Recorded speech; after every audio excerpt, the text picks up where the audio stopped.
Hi friends, എല്ലാവർക്കും നമസ്കാരം.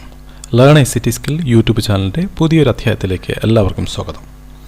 ഇന്ന് നാം മനസ്സിലാക്കാൻ പോകുന്നത് ഗൂഗിൾ ഡോക്സിനെ കുറിച്ചാണ്. എല്ലാവർക്കും വീഡിയോയിലേക്ക് ഒരിക്കൽ കൂടി സ്വാഗതം. സാധാരണയായി നാം ഡോക്യുമെൻറ്റുകൾ ഉബുണ്ടുവിൽ തയ്യാറാക്കുന്നതിന് നമുക്ക് ഏറ്റവും സുപരിചിതമായ ഒരു ആപ്ലിക്കേഷനാണ് ലിബ്രെഓഫീസ് റൈറ്റർ. ലിബ്രെഓഫീസ് റൈറ്റർ എന്ന് പറയുന്നത് ഒരു വേർഡ് പ്രോസസ്സർ ആപ്ലിക്കേഷനാണ്. എന്താണ് വേർഡ് പ്രോസസ്സർ ആപ്ലിക്കേഷൻ എന്ന് പറയുമ്പോൾ, നമുക്ക് ഡോക്യുമെൻറ്റുകൾ തയ്യാറാക്കാനും തയ്യാറാക്കിയ ഡോക്യുമെൻ്റ് എഡിറ്റ് ചെയ്യാനും ഫോർമാറ്റ് ചെയ്യാനും ഉപയോഗിക്കുന്ന വിവിധ തരത്തിലുള്ള ഡോക്യുമെൻറ്റുകൾ തയ്യാറാക്കുന്നതിന് വേണ്ടിയാണ് നാം വേർഡ് പ്രോസസ്സർ ആപ്ലിക്കേഷനുകൾ ഉപയോഗിക്കുന്നത്.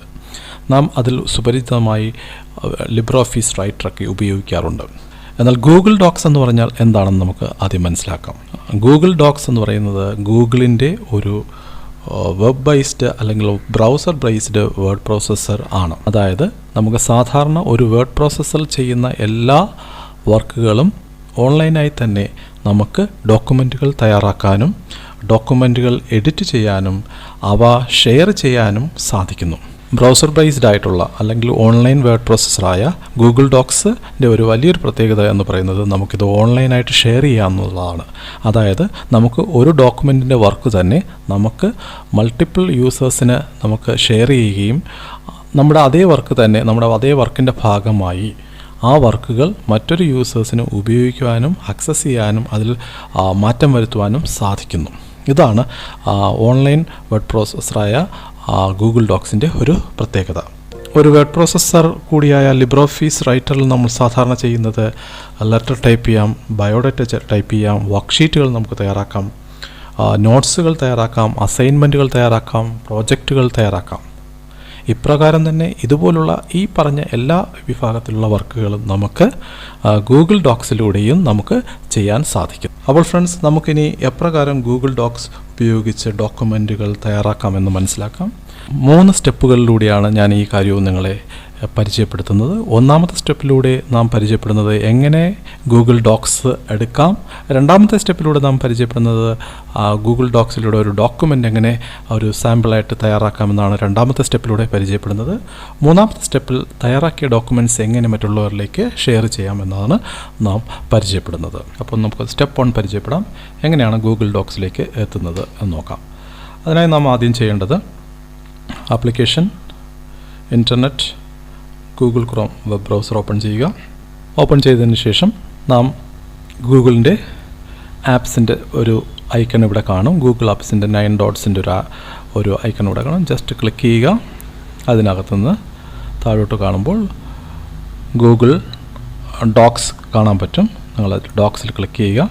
ഇതുകൂടാതെ തന്നെ നമ്മൾ അല്ലാതെ തന്നെ ബ്രൗസർ ഓപ്പൺ ചെയ്തിട്ട് ഗൂഗിൾ ഡോക്സ് എന്ന് ടൈപ്പ് ചെയ്ത് കൊടുത്തിട്ട് ആ റിസൾട്ടിൽ നിന്ന് ക്ലിക്ക് ചെയ്ത് നമുക്ക് ഡോക്സിൽ എത്താവുന്നതാണ്. അത് നിങ്ങൾക്ക് പ്രാക്ടീസ് ചെയ്യാവുന്നതാണ്. അപ്പോൾ നമ്മളിപ്പോൾ ഗൂഗിൾ ഡോക്സിൻ്റെ ഹോം പേജിൽ എത്തി. ഇവിടെ നമ്മൾ നോക്കുകയാണെങ്കിൽ ഇവിടെ ഒരു സ്റ്റാർട്ട് എ ന്യൂ ഡോക്യുമെൻ്റ് എന്ന് ഇവിടെ കാണുന്നത് ബ്ലാങ്ക് എന്നൊരു ഇത് കാണുന്നുണ്ട്. നിലവിൽ മറ്റ് ടെംപ്ലേറ്റുകൾ നമുക്ക് കാണുന്നുണ്ട്. നിലവിലുള്ള ടെംപ്ലേറ്റുകൾ ആണ് അതിൻ്റെ നിലവിലുള്ള ഫോർമാറ്റിൽ മാറ്റം വരുത്തി എന്തെങ്കിലും ചെയ്യണമെങ്കിൽ നമുക്ക് അത് ഓപ്പൺ ചെയ്യാം. അല്ല, നമുക്ക് നമ്മുടേതായ രീതിയിൽ ഫ്രഷ് ആയിട്ടാണ് ചെയ്യേണ്ടതെങ്കിൽ നമ്മളെപ്പോഴും സ്റ്റാർട്ട് എ ന്യൂ ഡോക്യുമെൻറ്റിൽ ഈ പ്ലസ് സൈൻ ക്ലിക്ക് ചെയ്യുക. ഇപ്പോൾ നാം ഒരു ഫ്രഷ് അൺടൈറ്റിൽഡ് ഡോക്യുമെൻറ്റിലാണ് എത്തിയിരിക്കുന്നത്. ഇപ്രകാരമാണ് നമുക്ക് ഗൂഗിൾ ഡോക്സിലേക്ക് എത്തുന്നത്. അപ്പോൾ നമ്മുടെ അൺടൈറ്റിൽഡ് ഡോക്യുമെൻ്റ് ഇവിടെ നമുക്ക് കാണാൻ സാധിക്കും. ഇവിടെ നമ്മൾ ചെയ്യുന്ന വർക്ക് ആദ്യമേ തന്നെ നമുക്കൊരു പേര് കൊടുക്കാം. കാരണം ഇത് നമ്മൾ ചെയ്യുന്ന വർക്കുകളെല്ലാം ഗൂഗിൾ ഡ്രൈവിലോട്ടാണ് സേവ് ആകുന്നത്. അതുകൊണ്ട് തന്നെ നാം ഒരു മീനിങ് ഫുൾ പേര് കൊടുക്കുക. അപ്പോൾ ഉദാഹരണത്തിന് ഞാനൊരു സാമ്പിൾ വർക്കാണ് കൊടുക്കുന്നതെങ്കിൽ ഞാനിവിടെ സാമ്പിൾ എന്നാണ് കൊടുക്കുന്നതെങ്കിൽ നമുക്ക് ആ ഫയൽ നെയിം സാമ്പിൾ എന്ന് കൊടുക്കാം. അപ്പോൾ നമ്മൾ ഏത് പേര് കൊടുത്താലും നമ്മൾ ഇനി ചെയ്യുന്ന വർക്കുകൾ ഓട്ടോമാറ്റിക്കലി അത് ഗൂഗിൾ ഡ്രൈവിലോട്ട് സേവ് ചെയ്തുകൊണ്ടിരിക്കും. ഇനി നമ്മൾ പരിചയപ്പെടുന്നത് സ്റ്റെപ്പ് 2 ആണ്. എപ്രകാരമാണ് നമുക്ക് ഇതിനകത്തൊരു മാറ്റർ ഡിസൈൻ ചെയ്യാവുന്ന സ്റ്റെപ്പ് 2 നമുക്ക് പരിചയപ്പെടാം. ഡിയർ ഫ്രണ്ട്സ്, നമ്മൾ അടുത്ത് പരിചയപ്പെടാൻ പോകുന്നത് സ്റ്റെപ്പ് 2 ഭാഗമായി നമ്മൾ എങ്ങനെയാണ് ആ ഡോക്യുമെൻറ്റിൽ ഒരു മാറ്റർ ഡിസൈൻ ചെയ്യുന്നത്. നമ്മളത് ലിബ്രെഓഫീസ് റൈറ്ററിൽ ഒരു വർക്ക്ഷീറ്റൊക്കെ എപ്രകാരമാണോ തയ്യാറാക്കുന്നത് അതേ രീതി തന്നെയാണ് നമുക്ക് ഗൂഗിൾ ഡോക്സിൽ നമ്മൾ എന്ത് മാറ്ററാണോ തയ്യാറാക്കുന്നത് നമ്മുടെ കൺവീനിയൻസിനനുസരിച്ചും നമ്മുടെ ആവശ്യകത അനുസരിച്ചുമാണ്. ഇപ്പോൾ ഞാൻ നിങ്ങൾക്ക് ഗൂഗിൾ ഡോക്സിൽ ഒരു സിമ്പിളായിട്ടുള്ളൊരു മാറ്റർ ഇവിടെ ടൈപ്പ് ചെയ്തിട്ട് അത് എങ്ങനെ ഫോർമാറ്റ് ചെയ്യുന്നു എന്നുള്ളത് നിങ്ങൾക്കൊരു ഡെമോയ്ക്ക് വേണ്ടി ഞാൻ ഇവിടെ കാണിക്കുകയാണ്. അപ്പോൾ ശ്രദ്ധിക്കുക, ഞാനൊരു മാറ്റർ ഇവിടെ ഓൾറെഡി നിങ്ങൾക്ക് പ്ലെയിനായിട്ടൊരു മാറ്റർ ഞാനിവിടെ ടൈപ്പ് ചെയ്തിരിക്കുന്നു. ഇത് ഫോർമാറ്റഡ് അല്ല, അൺഫോർമാറ്റഡ് ആണ്. ഇതിനെന്തെങ്കിലും നമ്മൾ ഇനിയാണ് ഞാൻ നിങ്ങൾക്ക് അതിൽ മാറ്റം വരുത്തുന്നത്. അതായത് ഇവിടെ എഴുതിയിരിക്കുന്നു let's learn and understand some abbreviations എന്ന് പറഞ്ഞിട്ട് കുറച്ച് നോട്ട്സ് ഞാനിവിടെ കൊടുത്തിട്ടുണ്ട്. അപ്പോൾ എനിക്കിതിനെ കുറച്ച് ഫോർമാറ്റ് ചെയ്യണം. ഇതൊരു ഹെഡിങ് ആയതുകൊണ്ട് നമുക്ക് വേണമെങ്കിൽ ഇത്തിരി ടൈറ്റിൽസൊക്കെ വലുതാക്കാം. ടൈറ്റിൽസ് വലുതാക്കാൻ വേണ്ടി ഇവിടെ പ്ലസ് സൈൻ ഉണ്ട്. ഇത് ഒരു ഹെഡിങ് ആയതുകൊണ്ട് സെൻറ്ററായിട്ട് വരണമെങ്കിൽ സെൻറ്റർ ടൂൾ ക്ലിക്ക് ചെയ്യാം. നമുക്കിതിൻ്റെ കളർ മാറ്റണമെങ്കിൽ ടെക്സ്റ്റ് കളറിൻ്റെ ടൂൾ എടുത്ത് ടെക്സ്റ്റ് കളർ കൊടുക്കാം. ഒരു അണ്ടർലൈൻ കൊടുക്കണമെങ്കിൽ യു എന്നൊരു അണ്ടർലൈൻ ടൂളുണ്ട്, അത് കൊടുക്കാം. അപ്പോൾ ഇത്രയായി. അപ്പോൾ സൈസ് വലുതാക്കി, കളർ കൊടുത്തു, സെൻട്രലൈസ് ആക്കി. ഇനി നമുക്ക് ഓരോ പോയിൻറ്റ്സുകളാണിത്, ഓരോ അബ്രീവിയേഷൻസാണ്. CPU, HDD എന്താണ്, LCD എന്താണ്, മാക് എന്താണ്. അപ്പോൾ ഞാനിവിടെ ഉദ്ദേശിക്കുന്നത് ഇതെല്ലാം ഓരോ ബുള്ളറ്റുകളായിട്ടാണ്. അതായത് ഓരോ പോയിൻറ്റും ഓരോ ഡോട്ട്സുകളിട്ട് റെപ്രസെൻറ്റ് ചെയ്യണമെങ്കിൽ നമ്മൾ കംപ്ലീറ്റ് ഈ മാറ്റർ കംപ്ലീറ്റ് സെലക്ട് ചെയ്യുക. സെലക്ട് ചെയ്തതിന് ശേഷം ഇവിടെ നമ്മൾ ലിബ്രോഫീസ് റൈറ്ററിൽ ഉള്ളതുപോലെ ബുള്ളറ്റ് കൊടുക്കാനുള്ള ടൂളുണ്ട്. ഇതിൽ ക്ലിക്ക് ചെയ്യുക. സൈഡിൽ ക്ലിക്ക് ചെയ്യുമ്പോൾ ഏത് രീതിയിലുള്ള ബുള്ളറ്റാണോ നമുക്ക് വേണ്ടത് അത് ക്ലിക്ക് ചെയ്യുക. ഞാനിപ്പോൾ ഇതാണ് കൊടുക്കുന്നത്. അപ്പോൾ നമുക്ക് ഓരോ പോയിൻറ്റിനും ഓരോ ബുള്ളറ്റുകൾ വന്നു.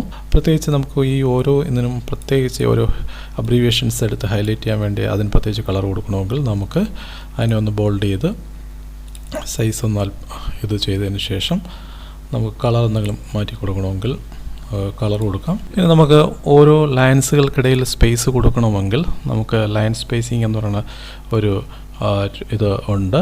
നമുക്കത് അങ്ങനെ കൊടുക്കുന്നതെന്ന് ചോദിച്ചു കഴിഞ്ഞാൽ നമ്മൾ സെലക്ട് ചെയ്യുക. സെലക്ട് ചെയ്തതിന് ശേഷം ഇവിടെ ലൈൻ സ്പേസിങ് ടൂളുണ്ട്, അത് ക്ലിക്ക് ചെയ്തിട്ട് നമ്മൾ 1.5 എന്നാണ് കൊടുക്കുന്നതെങ്കിൽ അതിനിടയ്ക്ക് ഓരോ ലൈൻസിൻ്റെ ഇടയ്ക്ക് 1.5 സ്പേസിങ് വരും. ഡബിൾ സ്പേസിങ് ആണ് കൊടുക്കുന്നതെങ്കിൽ ഡബിൾ സ്പേസിങ് വരും. അപ്പോൾ ലൈൻസുകൾ തമ്മിലുള്ള അത്രയും ഗ്യാപ്പ് കാണും. പിന്നെ നമുക്ക് വേറെ എന്തെങ്കിലും ഇടയ്ക്കോ ഈ അബ്രീവിയേഷൻസിൻ്റെ എക്സ്പാൻഷൻ കുറച്ച് വേറൊരു കളറിലാണ് കൊടുക്കേണ്ടതെങ്കിൽ നമുക്ക് മറ്റൊരു കളറിൽ കൊടുക്കാനൊക്കെ സാധിക്കും. ഇപ്രകാരം നമുക്ക് മാറ്ററുകളിൽ നമ്മുടേതായ രീതിയിൽ സെലക്ട് ചെയ്ത് മാറ്റങ്ങളൊക്കെ നമുക്ക് വരുത്താം. അതെല്ലാം ചെയ്തതിന് ശേഷം നമ്മൾ അടുത്ത് ചെയ്യുന്നതാണ് ഷെയറിങ്ങിലോട്ട് പോകുന്നത്. അപ്പോൾ ഫ്രണ്ട്സ്, നമ്മൾ മൂന്നാമത്തെ സ്റ്റെപ്പ് പരിചയപ്പെടുകയാണ്. മൂന്നാമത്തെ സ്റ്റെപ്പ് എന്ന് പറയുന്നത് നമ്മൾ ഡിസൈൻ ചെയ്ത മാറ്റർ അല്ലെങ്കിൽ നമ്മൾ വർക്ക് ചെയ്ത മാറ്റർ നമുക്ക് ആർക്കൊക്കെയാണോ ഷെയർ ചെയ്യേണ്ടത്, ഷെയർ ചെയ്യാൻ ആവശ്യകത ഉണ്ട്. ശരിക്കും പറഞ്ഞാൽ നമുക്ക് ഈ മാറ്ററിനെ മറ്റൊരാൾക്ക് ഷെയർ ചെയ്യേണ്ട ആവശ്യകത ഉണ്ട് എങ്കിൽ വലതു ഭാഗത്തായിട്ട് ഷെയർ എന്നൊരു ബട്ടണുണ്ട്, അത് ക്ലിക്ക് ചെയ്യുക. അത് ക്ലിക്ക് ചെയ്യുമ്പോൾ നമുക്ക് രണ്ട് രീതിയിൽ ഷെയർ ചെയ്യാം. നമുക്ക് ഷെയർ ചെയ്യേണ്ട വ്യക്തിയുടെ ഇമെയിൽ അഡ്രസ്സ് അറിയാമെങ്കിൽ ഇമെയിൽ അഡ്രസ്സ് ടൈപ്പ് ചെയ്ത് നമ്മൾ ഡൺ ചെയ്യുകയാണെങ്കിൽ അങ്ങനെയും ചെയ്യാം. അല്ല എങ്കിൽ നാം ചെയ്യേണ്ടത് നമുക്ക് സാധാരണ കൺവീനിയൻ്റ് ആയിട്ടുള്ളതെന്ന് പറയുമ്പോൾ നമുക്ക് വാട്സപ്പുകളിലൂടെ അയച്ചു കൊടുക്കേണ്ടതാണ് എങ്കിൽ നമ്മൾ ഗെറ്റ് ലിങ്ക് ക്ലിക്ക് ചെയ്യുക. നമ്മളിവിടെ ഗെറ്റ് ലിങ്ക് ക്ലിക്ക് ചെയ്യുമ്പോൾ നമുക്കിവിടെ ഒരു ലിങ്ക് കാണും. അതിന് താഴെ നമ്മളിവിടെ റെസ്ട്രിക്റ്റഡ് എന്നുള്ള ഇതിലാണെങ്കിൽ only people added can open with this, നമ്മൾ ആഡ് ചെയ്യുന്നവർക്ക് മാത്രമേ നമുക്ക് കാണാൻ പറ്റുള്ളൂ. പകരം മറ്റുള്ളവർക്കൊക്കെ ആണെങ്കിൽ ഈ ലിങ്ക് കിട്ടുന്ന എല്ലാവർക്കും ഓപ്പൺ ചെയ്യണമെങ്കിൽ എനിയോൺ വിത്ത് ലിങ്ക് ഒന്ന് കൊടുക്കണം. അത് കൊടുക്കുമ്പോൾ ഇവിടെ നമുക്കൊരു പെർമിഷൻ്റെ ഒരു ഇതുണ്ട്. നമുക്ക് വ്യൂവർ എന്നുള്ള രീതിയിലാണോ നമ്മൾ അയച്ചു കൊടുക്കുന്ന ആൾക്ക് ജസ്റ്റ് കാണുക എന്നുള്ള പർപ്പസ്, ഇവിടെ വ്യൂവർ സെലക്ട് ചെയ്ത് കഴിഞ്ഞാൽ ഈ ലിങ്ക് കിട്ടുന്ന ആൾക്ക് ജസ്റ്റ് നമ്മുടെ ഈ ഡോക്യുമെൻറ്റ്സ് ജസ്റ്റ് കാണുവാൻ മാത്രമേ സാധിക്കത്തുള്ളൂ. അയാൾക്ക് എഡിറ്റ് ചെയ്യാനുള്ള പെർമിഷൻ കിട്ടത്തില്ല. ഇവിടെ എഡിറ്റർ എന്നൊരു പെർമിഷൻ കൊടുത്താൽ മാത്രമേ നമുക്ക് അയച്ചു കൊടുക്കുന്ന ആൾക്ക് ഈ ഡോക്യുമെൻറ്റ്സിൽ എഡിറ്റ് ചെയ്യാനായിട്ടും ഇവിടെ സാധിക്കത്തുള്ളൂ. അപ്പോൾ നമ്മൾ എഡിറ്റർ എന്ന് കൊടുത്തു, ലിങ്ക് അതിനു മുമ്പ് കോപ്പി ചെയ്തു, ഡൺ കൊടുത്തു. ഇനി നമുക്ക് ഈ ലിങ്ക് നമ്മൾ വാട്സപ്പ്, അപ്പോൾ ഒരു പക്ഷേ നമുക്ക് ഏറ്റവും സൗകര്യം എന്ന് പറയുന്നത് വാട്സപ്പിലാണ്. അപ്പോൾ നിങ്ങൾക്ക് നിങ്ങളുടെ ലാപ്ടോപ്പിൽ വാട്സപ്പ് ഓപ്പൺ ചെയ്ത് വെച്ചതിന് ശേഷം ആ ഉദ്ദേശിക്കുന്ന ആർക്കൊക്കെയാണോ അവർക്ക് പേസ്റ്റ് ചെയ്തയക്കാം. മറ്റൊരു ടാബ് ഓപ്പൺ ചെയ്തിട്ട് ആ ലിങ്ക് ഇവിടെ പേസ്റ്റ് ചെയ്യുന്നു. പേസ്റ്റ് ചെയ്തിട്ട് ഞാൻ ജസ്റ്റ് ക്ലിക്ക് ചെയ്യുന്നു. ആക്ച്വലി ഇതുപോലെ നമുക്ക് കിട്ടുന്ന ആൾക്ക് ആ ലിങ്ക് ഓപ്പൺ ചെയ്യുമ്പോൾ ഇതുപോലെ ആയിരിക്കും കിട്ടുന്നത്. അവരുടെ കമ്പ്യൂട്ടറിൽ ഇൻ്റർനെറ്റിൻ്റെ അല്ലെങ്കിൽ ഓൺലൈൻ ആയിരുന്നു കൊണ്ട് ഓപ്പൺ ചെയ്യുകയാണെങ്കിൽ ഇതുപോലെ ആയിരിക്കും കിട്ടുന്നത്. അവർക്ക് ഈ മാറ്ററിൻ്റെ തുടർച്ചയായിട്ട് നമുക്ക് എന്ത് ചെയ്യാം, മാറ്റർ ടൈപ്പ് ചെയ്യാം. ഞാൻ ചെയ്ത മാറ്റർ യഥാർത്ഥത്തിൽ ഈ ടാബിലാണ് കിടക്കുന്നത്.